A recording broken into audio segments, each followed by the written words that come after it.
ఓ కంపెనీలా 2 నెలల సంది జీతాలు ఇయ్యలే, మీదికెళ్ళి ఓవర్ టైం పని చేయాలన్నారట. ఎట్లుంటది?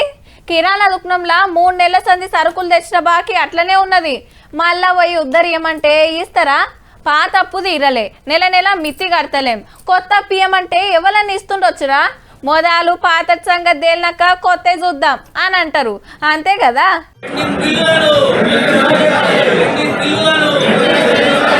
ఊర్లను ఉద్ధరించుడు వెనుక సిరి మా బిల్లులు మాకేయని ధర్నాకు కూకున్నారు. 10 మందో 20 మందో కాదు, 150 ఊర్ల సర్పంచ్ సాబులు నిర్మల్ల 5వ విడత పల్లె ప్రగతి ఎట్లా చేయాలనే మీటింగ్ పెడితే ముందే చేసిన ప్రగతికి బిల్లు లేవని అడిగిండ్రు. లోపలికి రామంటే రామని బయటనే కూకున్నారు. మళ్ళా అందరు సుత టీఆర్ఎస్ పార్టీ వాళ్ళే. పార్టీ ఏదైతే మొదలు పనులు కావాలి, పైసలు రావాలి కదా. మరి చాలా కష్టాల్లో ఉన్నాం మేము సర్పంచులందరం. ఇప్పుడు 3 నెలల నుండి 6 నెలల నుండి బిల్లు అయితే ఖచ్చితంగా రావడం లేదు. కొందరు అయితే అప్పులు తెచ్చి పనులు చేపించిరట. మోకాళ్ళ చిప్పలు అరిగేటట్టు ఆఫీసర్ల చుట్టూ తిరిగినా బిల్లులు సాంక్షన్ చేస్తలేరట సర్కారోళ్ళు. మొన్న జగిత్యాల సుత పాత బిల్లులు ఇస్తేనే కొత్త పనులు చేస్తాం, పల్లె ప్రగతి కార్యానికి రామని సర్పంచులు తీర్మానం చేసిరి. కానీ గవర్నమెంట్ ఏమంటది? చల్ ఏకన్నా సుత పెండింగ్ లేదు, అంత జూటా అని తమాయిస్తారు.